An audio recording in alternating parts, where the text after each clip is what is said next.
I dropped my piece of paper. Hello and welcome. We've done it again. Hello and welcome to the Social Recruiting Show. Oh, not again. We've done this before. It's really unprofessional when we do this. I'm Katrina, Collier, a social recruiting trainer and speaker. I'm, of course, joined by my giggling co-host, Audra and I, employer branding genius, nerd, fabulous all-round human being. Super excited. See, I needed the piece of paper because of the double-barreled surname, Derek. I've got Derek Murphy-Johnson here from KinderCare Education. Welcome to the show. Thank you for having me. So, Derek, we actually got to meet at the Talent Brand Summit, which was such a fun, cool event, and hung out for pretty much 2 days. And then that's when I knew we had to have him on the show. And we could have probably talked about a million different topics, but that was a good event, right? It was the best event. I had so much fun, met so many people. It was awesome. Yep. Yeah, we all became friends. It was Austin? really cool. Austin, Dallas. Where was it? Yes. Austin, right? Austin. Yeah, that's a cool. It was a kind of a smaller event, and everyone actually really bonded and became friends. It was very cool. So we met there. Yeah. But can you tell us a bit about how you got into recruitment and what you're up to now at KinderCare? Yeah, so I actually started off in sales and marketing for a resort company, and my boss got a job with a large organization and brought me with her. Little did I know, I thought I was going to have another sales or marketing position, but she said, you'd be great in recruiting and training. And then at the time I had blue hair, I had piercings everywhere, and I was like, HR does not like me. You would be perfect for recruiting. Yeah, exactly. But not HR, you're right. Yeah. So I had no clue what I was doing. I moved to a small town, building out a call. I really learned grassroots recruiting, taping marbles on back of flyers, throwing them yards, getting chased off like grocery store parking lots, trying to recruit people. And I loved it. I loved the thrill of the hunt and chasing people down. Wait. What were you doing in the car park? And what about these marbles? I was trying to recruit people. No, I had flyers. Okay, right. So I've gone into my supermarket, come out with my trolley. What happens? You saw a smiling Derek chasing you to your car with a flyer, trying to get you to work for the resort company. Wow, that is hilarious. Old school. Wait, what is a marble piece? I threw that in people's yards, but I taped marbles on the back so it would land face up, so they would know it was a flyer versus trash in their yard. Oh my God, this is amazing.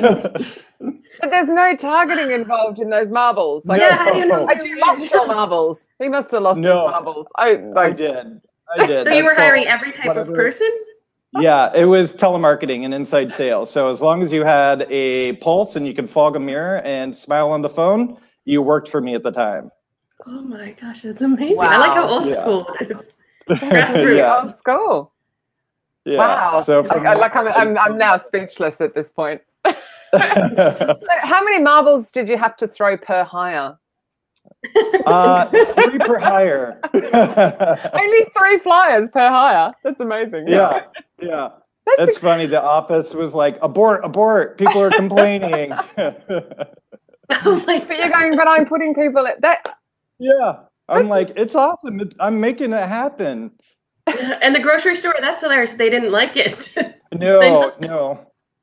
Also, I was a frequent flyer there. It was a very small town. But then we moved to Phoenix, and that's when I got into working more with like imaging and print and using more creative copy and newspaper advertisements back in the day, because there was no digital. The flyers you threw got better. The flyers got better. Yeah. I'm still trying to get. So what year was that? That was 2000. Okay. I was going to say that's not that long ago, and then I just realized that's 18. How the hell did that become 18 years ago? Wow. I know. Right. The whole, the world's going to come to an end when it turns into 2000 and nothing happened. Yeah. Wow. But I want to hear the rest of the story. How'd you get to where you're at now? So I went from hospitality to healthcare recruiting, and then in 2009, I found myself unemployed and went into consulting work. And I decided that after about 10 years, Arizona was too damn hot for me. And Oregon has always been a place that I wanted to check out. And I had a best friend that was moving here, and I came up for a weekend, came back, quit my job, and was like, all right, I got to find a place to live and a job in Oregon. And I found myself at Banfield Pet Hospital, where I helped them double their corporate office size through, they had just got acquired by Mars and were growing quite rapidly. And I was the only corporate recruiter for them. So I did corporate and field leadership recruiting. I'm hoping there were no marbles. There was no marbles, definitely not. A lot of LinkedIn sourcing. Skills. Yes. I started doing social recruiting back in 2009. I worked for a healthcare company, and they were really progressive at the time. So we worked with JWT, and we were on Twitter right when it first started, and started doing video interviews and more targeted advertisement on magazines and niche sites. And so that really is my foundation of learning how to source and more digital and social recruiting. Right at the beginning, because it was about that time, wasn't it? Because I remember, so I was working in a recruitment agency, the recession hit, suddenly I could leave. It was great. I was no longer on rolling commission because all my contracts got cancelled like overnight. And then it was like, but I'm using social media, why don't I go teach it? And I was a bit early, so it took a few years to get going, but it was that time. It was that 2009. We were all starting to use LinkedIn and stuff. Quite amazing. So what's your current role? Sorry. My current role, I manage the corporate recruiting function for KinderCare Education. KinderCare Education is the largest early childcare education provider in the country. We have about 35,000 employees and operate in 40 states and a few different lines of business. So we have KinderCare Learning Centers and Champions Before and After School program. And we actually partner with employers where we take our childcare programs onto employer campuses, building childcare centers or tuition benefit. And now I'm taking on employment branding and recruitment marketing for the first time for the organization. So it's really exciting. It's something that I've done on the side of my desk for a number of years, and I'm really excited to have the opportunity to focus on it. How big is your team? Sorry, I've got a question in today. This is so weird. It's like, what's something Audra's struggling to get a question in. I'm just going to sit back over here and wait. So I have seven recruiters that report into me, and we support corporate and executive recruiting. And I assume you don't use LinkedIn. Oh, not at all. Nope. What is LinkedIn? Surely not for that. No, not at all. No. No, we use LinkedIn excessively. Portland is unique. We don't use Facebook yet for sourcing. That's where I'm starting to build out a Facebook page right now for us. But right now it's all web sourcing and LinkedIn sourcing.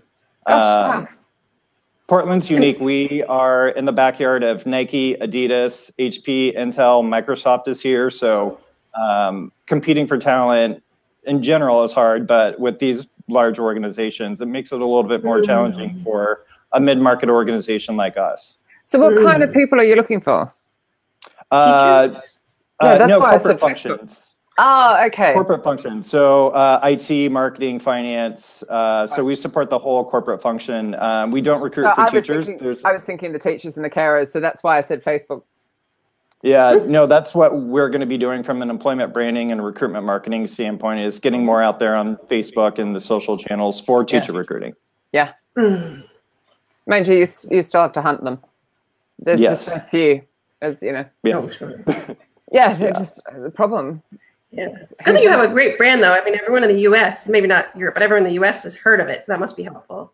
It is. It's really nice to be able to use the KinderCare name, but still here in Portland, and for some of our corporate and field leadership positions, they don't have as much awareness of KinderCare unless they have kids. So it's still a little bit more of getting our name out there and brand recognition. Yep. I just keep thinking of the Kinder Surprise Sweet thing. Is that bad? Those are awesome. I love those. They're so not.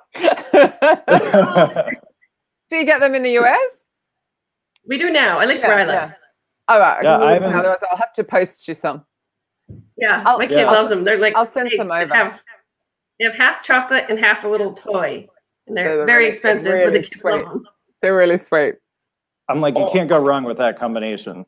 Oh, Abby's kids they're way too sweet. Oh, your teeth will be falling out. Very Your sweet. dentist is going to love you. They put it right at the end where you're checking out of the grocery store, which is the worst. So your kid's sitting there in the cart staring at it. It's awful. Of course. That's where they put strategic all of these, placement. Impulse, yeah. Very smart. Where do you think Derek used to stand with his flyers? Yep. Good point. I would hand the groceries in the car. Then goes the flyer. Yeah. I need to let that go. I so need to let that go. So, should we get to the topic, or would that be just really quite sane? Let's do it. Oh, okay. Oh, even better. Hey, kid, pass this flyer to your mother. Love it. So, how did we end up? You guys came up with this topic. How did you come up with this topic? Does experience really matter when hiring? Ouch. I don't know. Audra asked me, what do you want to talk about? And, for a long time, I have been looking at skills when interviewing and doing more of a skills-based interviewing, because now in day and age, sometimes you don't have people that have the 3 to 5 years of experience in digital X, Y, and Z or certain technical positions. Yeah. And as a recruiter, you got to be creative and you got to be scrappy. And I think as recruiters, we were talking about this on the call, nobody really chose to be recruiters back in the day. We all kind of fell into it. You were going to say you planned. You were going to say oh, that's right. That's right.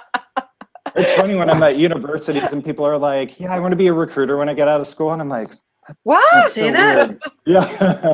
Yeah, people will actually say that. I'm like, really? Never was I. Never. Shamila's just popped up to say, I knew I wanted to do this when I was 6. Yeah. Oh, wow. I wonder if it'll ever be a degree. Shouldn't it be? I would love to see that. Yeah, why not? Yeah, I think it should. We take somebody's career in our hands. Like, it's crazy. It's funny. I mean, they could have classes. They could have classes on interview training, and there could be so many. I could easily be.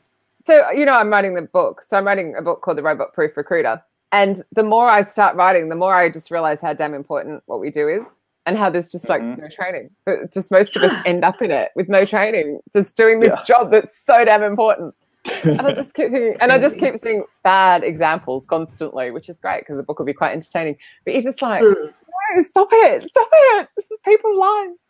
But it's interesting what you say about the experience, because having sort of shared an update, which is actually about a friend of mine who's in a great deal of back pain and isn't being allowed to work remotely.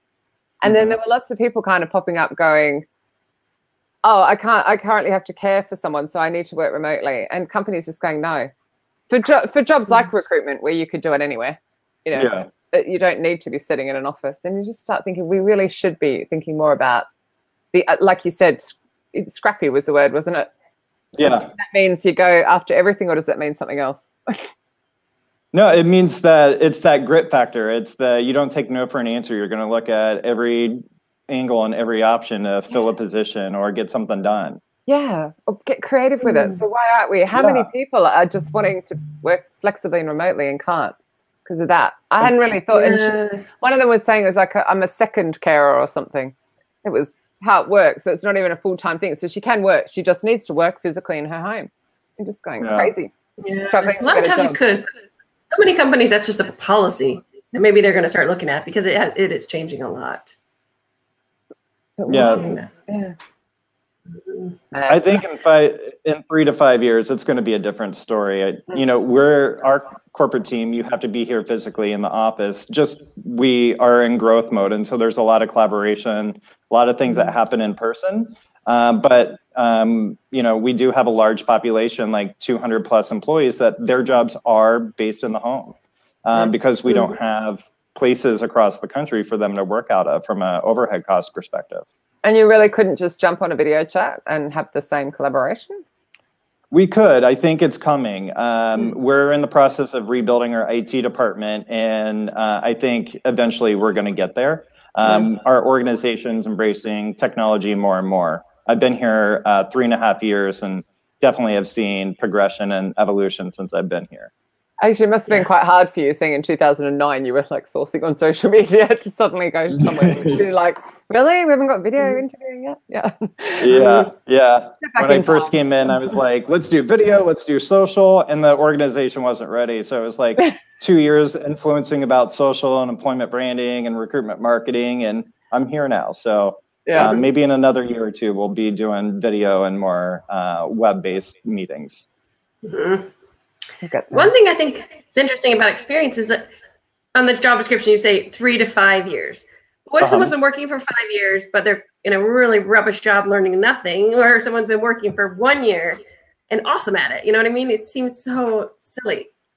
And that's where you have to talk to somebody. You know, I have to admit, I'm a little bit naughty when I don't really look at years of experience. When I'm meeting with a manager and I'm in that recruitment strategy meeting, I don't focus on years of experience, because to your point, somebody can be at an organization and they can just be a horrible worker and have bad skills or bad habits, where you look at somebody. 10 years. Exactly. Especially when you look at larger organizations that have more layers to them, that is a little bit easier to not hide, but to be part of a larger group of population where they may not be a low performer, but if you put them in a different organization, it may be more apparent that they're not a right fit for a specific role. And so when you're talking with somebody, it's not what did you do, it's how did you get the work done, and focusing on those actual skills that it takes to do the work itself. And are you looking for that collaboration piece then? Because sometimes people don't know whether to say, well, I did this and I did that, or we did this and we did that. What do you mean by the collaboration? Like how they worked within a team? So if you were to say, Katrina, how did you get that done? What reply are you hoping to hear? That I was like collaborative with the team, or that I did it all? It depends on the role and what skill. You know, if they're talking about like a payroll upgrade or something like a system implication, how did you do that? How did you implement the system? Who did you work with? What was your role in the team? And really drilling down and probing onto what specifically they did versus the overall team. So, you know, it really is case by case, position by position. And some industries, you can't look at skills. You do have to look at experience. Like in one of the comments, somebody said like a physician. Yes. When I go underneath the knife, I want to know that physician has gone through several years of training. They've been proven, they're certified, board recommended, whatever physicians have to go through these days. I want to make sure they have that experience. Versus, but that's training and certifications and degrees. If a physician comes right out of school, are you okay with them operating there, or do they have to have 10 years of being a physician? No, I'd be okay with them coming right out of school and treating experience. They need training, the degree. Training, yeah, you're right.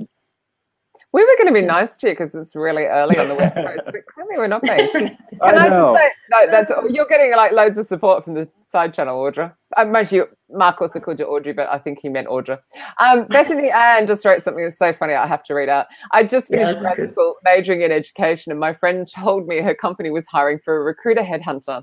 I thought it was a pyramid scheme, but she invited me to free lunch. Free lunch, I'm in. And I figured, why not?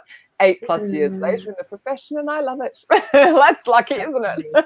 That was the best free lunch ever. Yeah, the term headhunter gets such a bad rap. It's hilarious. I told my dad I was going into recruitment, and he said, "Oh, God, you're going to be a headhunter," and he was horrified. Is that like the people that chase down money for payment? Oh, the people that owe money. Isn't that what a headhunter is? I don't even know. What is that? I don't even know. Debbie thinks it sounds badass. I think it's just an outside recruiter that doesn't work inside a company, right? Yeah. Yeah, I think so. I mean, because we call them agent recruiters, and you call them something else as well. Let's get just across the pond. I can't think what you call them. You're third-party recruiters. You're not your in-house. Agency. Oh, you call them agency recruiters. Yeah, I call them agency recruiters. Yeah. But why do they have such a bad?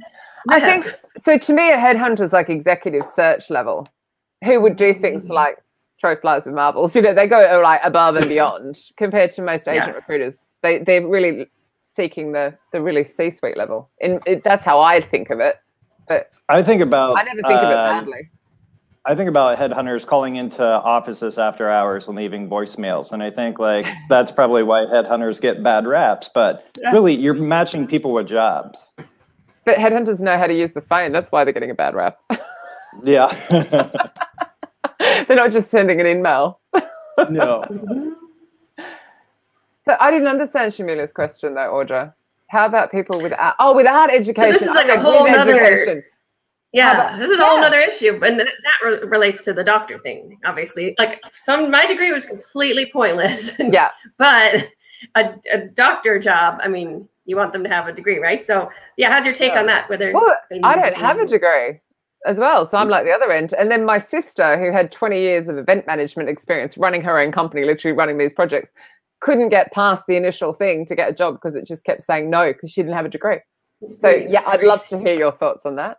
Yeah, I really don't focus on education as well and degrees. Some of the most brilliant people I've met don't have a degree, and some of the dumbest people I've met have multiple degrees. So I think it's a case-by-case situation. Love it. So do you mean they don't have any people skills rather than they're not dumb? Yeah, no, you gotta look and see, do they have common sense? Are they able to have critical thinking skills? Yeah. Yeah, education just proves that you have commitment to last for 4 years and pass tests. It doesn't necessarily really mean good that you memory. could be good. You got Exactly. a good memory. And money. Or money or debt. Or debt, true. So Lee has written here, I love it when it moves, right? As I go to say this, every time I watch the replay, I'm laughing as I go, oh, it moved.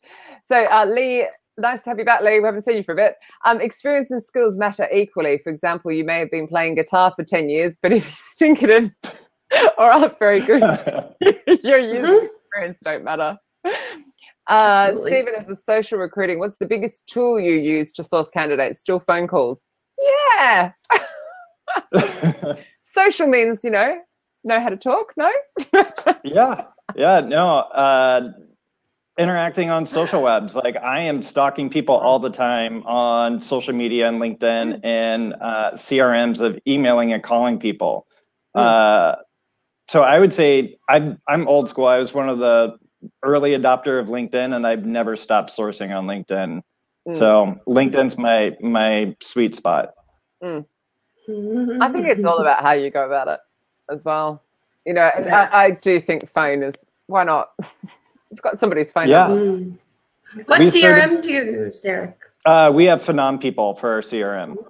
So it's a new thing for us as the beginning of the year. And so we're trying different campaigns on different engagement and hiring events and things of that nature. So later this year, we're going to start embedding video into our messaging to candidates, and a little bit of gamification we're going to be piloting in one of our groups.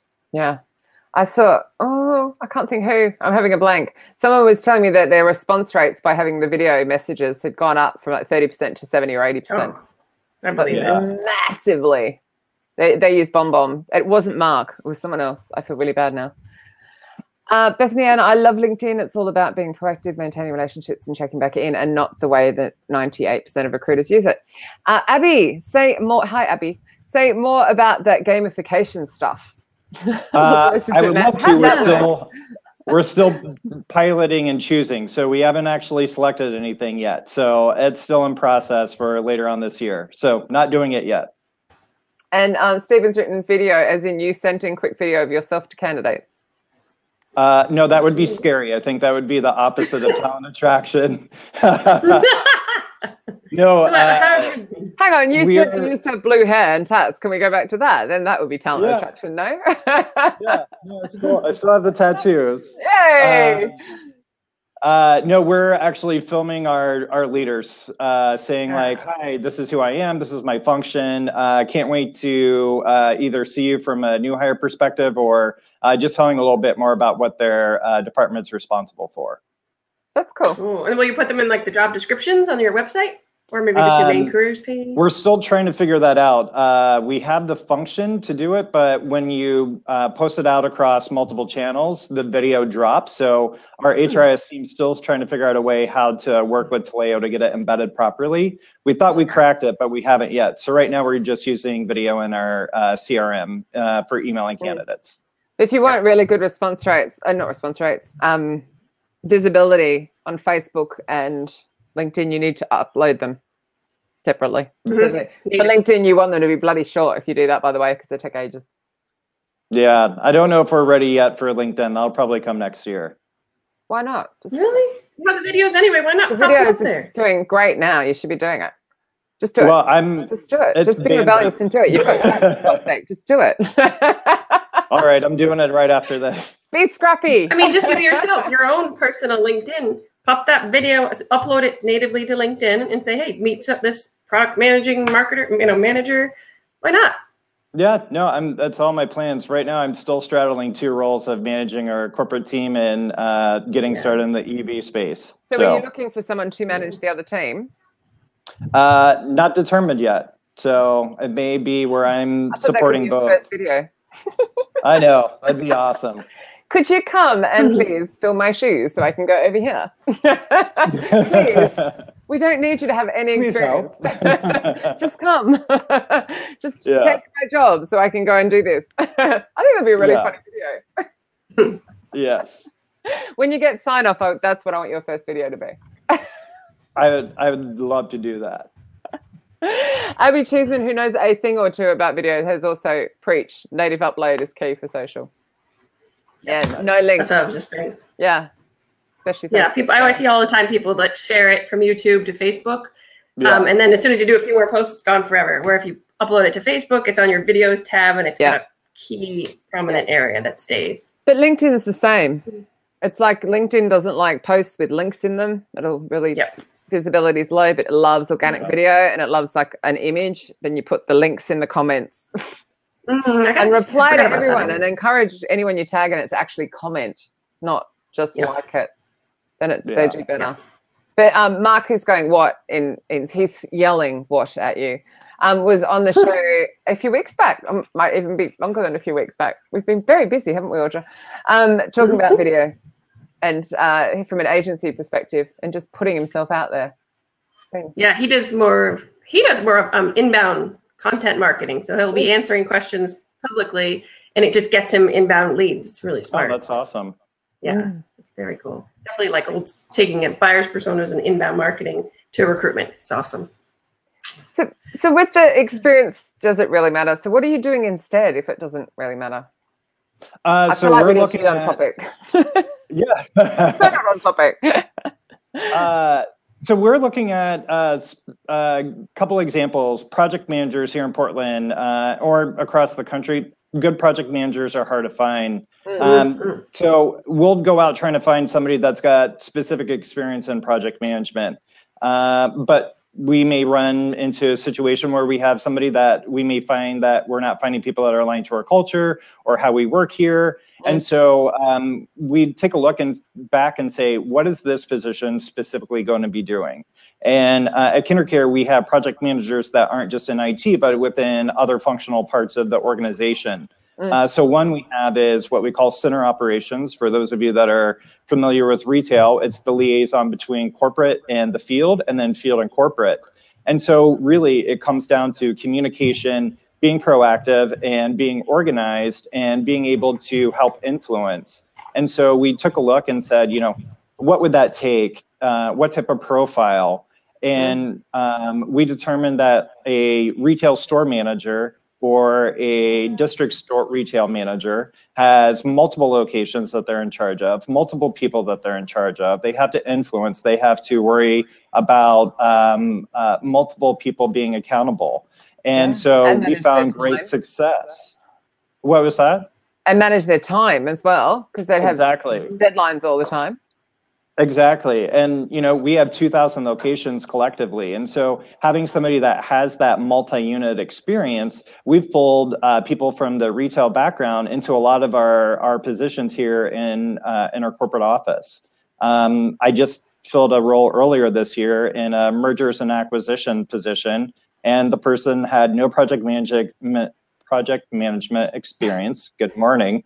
And it's the vodka in my coffee that's making me slur. And they had no mergers and acquisitions experience, but they came from loss prevention, so they had financial experience. They knew how to analyze, and they had project management experience, and they're doing great at their job. Yeah. So Cedric's sometimes so you good gotta, that he's just choking on his morning vodka. I think my boss may be watching this. Give him a raise. So that would be the perfect thing to have as one of those video stories. How this person came in. Yeah, because it would be really amazing, and particularly if they're telling the story, and then you validate it, like the two of you having this conversation about what it was like to step from one to the other. Because there are so many people that want to pivot in their career and don't get given an opportunity. So you're actually giving them something quite unique, so they're going to stay loyal to you as well and stay. Your retention, big problem. So people need to look at talent more holistically. And understand people are all people, and really stop looking for the 3 to 5 years of experience. It really drives me nuts when I see job descriptions that have 3 to 5 years of experience in X, Y, and Z required. Why? Why? Yeah. There are certain positions, like we said, you may need the technical skills to do the job, but a lot of corporate functions, you don't. Yeah. And one other issue with that is this whole idea that men will apply if they even come close to that, where the research says that women will only apply if they have 3 to 5 years. So you're missing out on someone who has 2 years experience who might be they've got 6 years. Can go the other way. Yeah, and that's one thing that my team's really good at in the recruitment strategy meeting is they help influence our hiring managers of, you're talking about this being required. Why is this required? And do you know that if we can't find somebody that has this, we can't produce them for you because you're making it as a requirement versus a preference that you'd like to have. Yeah. So tell me why this is a requirement. Now, do you get a lot of pushback? I imagine some of them. Some of them, absolutely. Some of them are very open. Our organization has a really healthy culture of viewing talent holistically and the capabilities that everybody can bring. We know that every child in our classroom is different and have special, unique skills. Same thing with our employees. And so from our top down, our leadership embraces talent. So it's very fortunate to be at a company like this that they see the importance that talent makes to the organization. That's so nice, isn't it? To say it that way. It's really refreshing. Bethany Ann's raised a really valid point. Well, I was trying to think of it. Who spoke at my Disrupt HR event to back up what you just said? Also, I try to remind managers that they shouldn't hire overqualified candidates. Find someone that can grow with the company and not someone that would get bored and leave. Oh my God, that's so true. Absolutely. We just had a situation with one of our groups that last year they wanted heavy hitters with growth, and we saw some exits because there was no upward momentum available for them. And so this time around we said, okay, we can't make this happen again. Let's bring somebody in that has a little bit more runway and a little bit more opportunity to grow. And it's awesome. We found a boomerang that actually was an intern that interned with us, went and got more experience, and now she's back in a more senior level position. And her experience is just awesome. As long as you look after your leavers. What about people that, like, maybe they get moved up to a management position and it's just not for them, and they want to just go back to being like, what's the singular contributor or whatever it's called, individual contributor. Yeah, and they're going to be really happy and fantastic just because, I don't know about the overqualified thing. I think you might be missing out on some great people. Grunts. I hired somebody that was at a vice president level for a manager level role 2 years ago. And I really dug in and I said, do you know what you're asking for? You've been a vice president for 10 years. I have real problem, letting you move forward just from a compensation standpoint. We're not at a vice president level. And for her, it was all about the work that we do and the work of the position. And so again, looking at somebody holistically and looking at the experience and the skills that they have collectively. And she had the skills, the experience, and the cultural connection to what we do every day. And she's doing an awesome job and she loves her job. Every time I see her in the hallway, she's always smiling and she's like, thank you. So she's there sometimes the video, because I think sometimes we had that thing to chase the title, I've got to get to a VP by the time I turn 35, you know, rah, rah. And then you get there and you're like, what the hell am I doing? This is just political bullshit and I'm not getting anything done. So she'd be another great video, wouldn't she? As well. She'd be awesome about it. Yes. Yes. And I mean, I think my sister's done a similar thing from leading to actually down a rung is actually much more relaxing for her and she gets so much more out of it. Right. Right. So Lee's written, so if years of experience don't matter, what criteria do you use to determine what skills and or personality traits are important or relevant?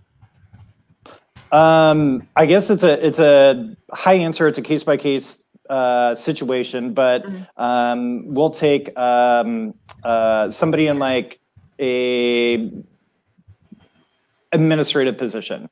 Say our real estate function here, we're looking for commercial lease administrators. And when we met with the hiring manager, commercial real estate here in Portland is hard to come by. We're growing so crazy. There's so much building going on. If the camera is lower, you would just see cranes in the background, like a lot of large cities. And so we said, you know, we're not going to be able to find somebody with this commercial real estate experience. And we broke down the actual skills of the position. And we're looking for somebody that has been an office manager or a bookkeeper or maybe an accountant. And it really comes down to when you're interviewing somebody, look for somebody that's got some strong work stability, you know, 1 to 2 years here, 2 to 3 years here, look at potential progression and then talk to them and find out, again, what they did, how did they do the work, how big of an organization was it, what type of technology did they use, did they work with any third parties, how do they communicate? So really you're assessing their communication skills, their ability to get work done, how they get work done, how they prioritize, how they organize. So there's not a one size fits all when you're looking from skills versus experience. It really does come down to the position, the team, the overall department, and what they're up against. What I love is you're being curious. Like I always think that's a recruiter's greatest strength, but they don't necessarily have it, weirdly. But to that curiosity, like really, why? Like a child kind of going, why? But why? What else is possible? And just finding another way. I really love that. Yeah. When you hire a new recruiter, how do you get them on board? Or I guess maybe you wouldn't hire them unless they already agreed with this type of. But I mean, do you train them, or how do they? Yeah, so as they come on board, we talk to them about you know, how they recruit, and we talk about sourcing. And it's funny when we meet with LinkedIn and other of our vendors and looking at our sourcing activity. Usually they're like, the messaging that you send is too long. How you're addressing people is typically not what we tell them to do. But we're really open and transparent about what we're looking for, what the environment's like. And the recruiters kind of look at me and I'm like, I don't care about years of experience. Let's look at skills. Let's break down the job description and let's look at like what skills go into the tasks that they're expected to do. And instead of going into LinkedIn or job boards or on the web and start looking for job titles, let's start listing out experience of due diligence, you know, different skills that they're going to be responsible for in their day-to-day work. And let's start sourcing from that. And then let's look at their job title and look at what they've done. So it's really breaking down the profile a little bit more and drilling down a little bit. Yeah, that's an interesting point. If you just search for job title, man, the amount of people you're missing.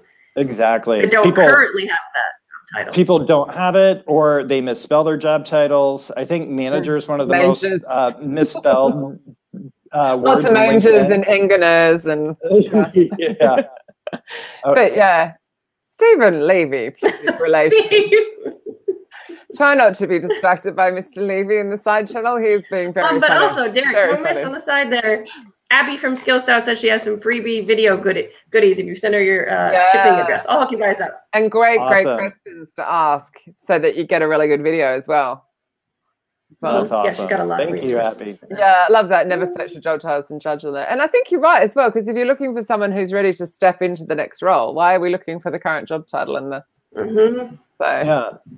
A lot of times we look for managers, we look for individual contributors that have the ability to step up to a manager level. They may not have led somebody before, but they're ready to take that next step. They have, maybe they work in an association and they're on a board or a chair. So you got to look at people holistically and say, you know, is this individual contributor ready to lead people? It's not for everybody. So really, it's the questions that you ask. I would never lead people. Yeah.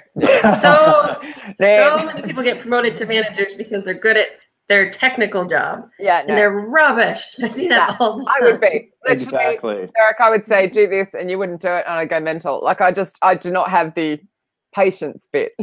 No, never. No. Flip your desk over. I'd literally, yeah, no. But I've at least recognized that in myself, which I think a lot of managers don't, sadly, which is quite funny.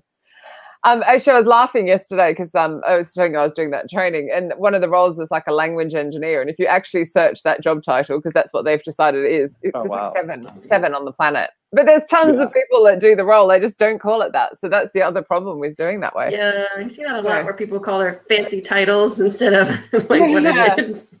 Like, let's just find another way. Let's do a statement. So I'm trying to read all these comments, and it's moving. So, oh God, we're getting all of these. This is really cool. I love it. I'm writing a book. Some of the stuff. See, I was looking for job titles that you all hate, and you're writing them for me. So thank you. You just filled out a whole paragraph in the book. Oh, Carrie Collier makes an awesome point. We love Carrie because she has my surname. One company's entry level is another's junior is defined between 0 to 4 years. So exactly. There's just such variance, isn't there? Steve's got a good comment here. Here's the biggest deal. We hire people to solve specific problems. Hence, the focus should really be on discussing the problems. Oh, no, you're right. It's moving. Yeah, right when it does that. Hence, the focus should be on discussing the problems that wake up managers at 3 a.m. So, can you solve this problem? Not have you done for 5 years. It's because they may have done it for 5 years, but they've been horrible at it. Right. Yeah. Good point. They might hate it. That's interesting. And Steve actually did an intake session show. I don't know when. It's awesome. I sent it to everybody. So good. And exactly that. What problem? It was about all the questions to ask hiring managers. Such another little layer to that as well. So on top of the questions, they're like a really, really, really, really, what do you want? Like really, what do we really need them to do? I just love it. So good. It all starts with the intake, or we stopped using intake. It's recruitment strategy because it is a strategy. How are you finding this person? How are they going to fit into your department? Yeah. And what are you willing to do? Are you willing to wait 6 months to fill this role? Or are you going to look at transferable skills? Because architect in XYZ is hard to find. So what else can we do? Yeah. Good point. Steve said, Steve said, and the whole idea of saying strategy, it means it's ongoing. It's not like we're going to talk once and that's it. Yeah. Right? I strategized. I'm good. Got my vote. Oh no, sorry, I shouldn't say that. You do that for every role, or just kind of? So true, isn't it? That it is completely from intake, and it's so overlooked. Like you think about the agency side, and they're pushed so far out. It's like Chinese whispers. So I did a piece of work for the Executive Research Association here, and these are like headhunters handing it out to, like they're outsourcing it, and it's like 5 people away, and it's nothing like what the person, because every time it gets reinterpreted. So whatever the hiring manager wants, and you just think you're right. So all of your employer branding, all of that starting at that intake, all of it. Just need more emphasis on it. Yeah, that's interesting. We should maybe have some more employer brand people in the intake meetings. That would be smart. Yeah, because I don't think that happens. That they won't ask, because I think marketers and recruiters think differently. Well, hiring managers don't know unless you tell them. Our IT department's a great example of we have them going to associations, we have them going to meetups. They know what to bring us. They're like, hey, we should advertise on this site, or hey, check out this profile. So we've done a really good job of training our managers. Our whole finance leadership team, we taught them how to source earlier this year. We put them in a room, locked the door, gave them some food, and gave them LinkedIn Recruiter access, and they got to see what my team goes through on a daily basis of sending messages out, and why didn't they write me back, and what did I say wrong? And so it was fun to see the tables flipped and really getting them involved. Why didn't they write back? Let's see, because recruiters have been ghosting them for 20 years. So candidates are having their payback now. So if I hear candidate ghosting one more time, it's going to laugh. It's like, yeah. It's really deserved. And literally, I know people who are recruiters in the talent acquisition process right now who have been ghosted constantly. We do it to ourselves. So, yeah. Anyway, sorry, that was just a side rant. Sorry, don't mind me. Back on subject. But do your guys that go out to the meetups, do they ever take any of your team with them? Or do they just go at the end, hey, if you are looking for a job, we are hiring, like a one-off little? No, we are sponsors with Portland Women in Tech, PDX Women in Technology, and it's like a fight with our IT leadership team who's going to go to that meeting. And it's cool. One of my recruiters and one of the hiring managers, and they have so much fun. And in our IT leadership meetings, we talk about, you know, the event, the experience they had. We've now hired 3 people from that association, and they love it. We're bringing more to them around events and activities, and we're really fortunate that the leaders that we have here are so invested in recruiting, because I've worked at organizations where that had not been the case, where you literally have to kind of trick them into getting involved. But our managers are great. Were they involved, or did they become? Great question. I would say did you have to bribe them with, you know, pizza and muffins and vodka in their morning coffee, or? No. Our IT leadership team, we're building it from the ground up. We had it outsourced. We brought it in-house, and our CIO and our other IT leadership, they're really close to the community, and they know, like, it's going to be hard to recruit. We got to get creative, and we got to think outside the box. That's so cool. So they came along with us, but it's not every function here. You know, finance was resistant at first, but now they came along with us, and they're really enjoying the process. And the conversations that we're having in the recruitment strategy and in the debrief are more engaging. They're more involved. We're getting more decisions made based on skills and total talent, and they're just more involved in the process overall after seeing the other side. That's really cool. Really cool. So I think what you've done is you opened their eyes up, haven't you? Shown them the pain point, shown them the reality, got them to experience it as well, not just talk about it. Yeah. Very, very cool. And one thing, we've been encouraging our hiring managers to do the reach out by email or however, because I think people are more responsive. Geez, the actual hiring manager is reaching out to me. This is real. This isn't just some recruiter that could be amazing or not. So that, I think that's smart too. Yeah, we have one hiring manager here. She is fantastic about bringing in referrals of people she doesn't know, that she'll reach out to them on LinkedIn. She'll go have a beer or coffee with them, and she'll just send me an email of like, hey, I just met with this individual and he's fantastic for this position. And I think like 5 out of 6 people so far we've hired. So she's fantastic. I hope to God she's getting a chunky cash bonus every time she does that. She does. Good, but it sounds like, but that doesn't always motivate people, does it? Hey, Derek, this is from Mr. Levy. Since you sponsor, do you identify a few people coming to the meetup, then assign an employee to be their buddy during the event? What does that mean? No, but sidle up to them. That's a really good idea. No, we don't. Right now, we have people that are that we've hired from the association, so they help bring people to us, and we reach out to them and say, you know, do you know anybody? Please bring them over to our table. Yeah. But I would love if that's something that Steve's doing. I'd love to know how he's doing that. I don't know if he is or isn't. Yeah, that's cool. Yeah. Lee Candiotti wrote, recruiters are being and then it moved. Recruiters are being ghosted because they don't have a good enough relationship with their candidates, namely based on trust, respect, and integrity. Recruiters need to understand that they need to be more than just an email, text, voice, or phone. Oh my God, here. They need to have some sort of tangible connection with their candidates. Here. That had to be read out. They so do.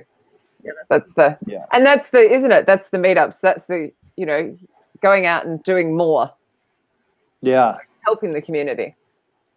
I love that. We go to resume critiques all the time for colleges. We go to Lee Hecht Harrison all the time and do employer spotlights and resume critiques and how to help do interviews. And we're getting more and more involved in the community, because if you're not involved in the community, people don't know about you. And also your involvement in the community is who you are as an organization. So you have to represent who you are. Yeah. Do you have an internship program?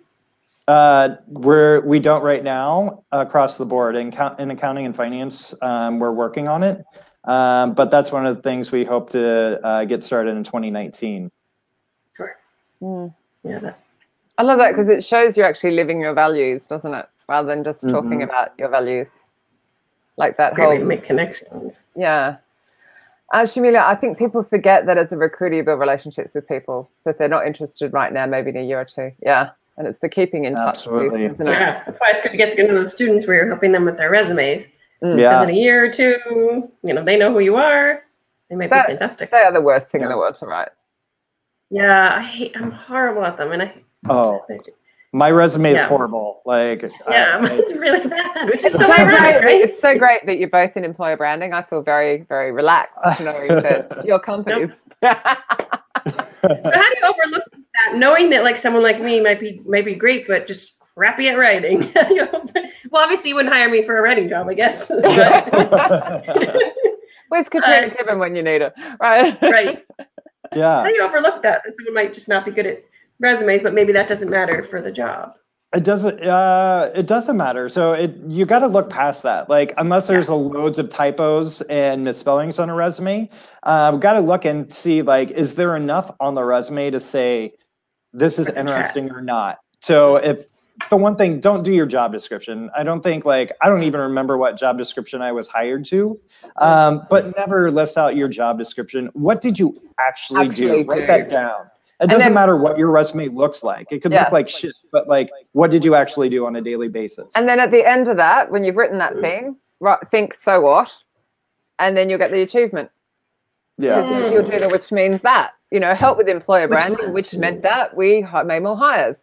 And it's just, Ray Murphy taught me that like 15 years ago. Papa Smurf, as I call him. So what? So important. So exactly what you're saying. What did you actually do as well?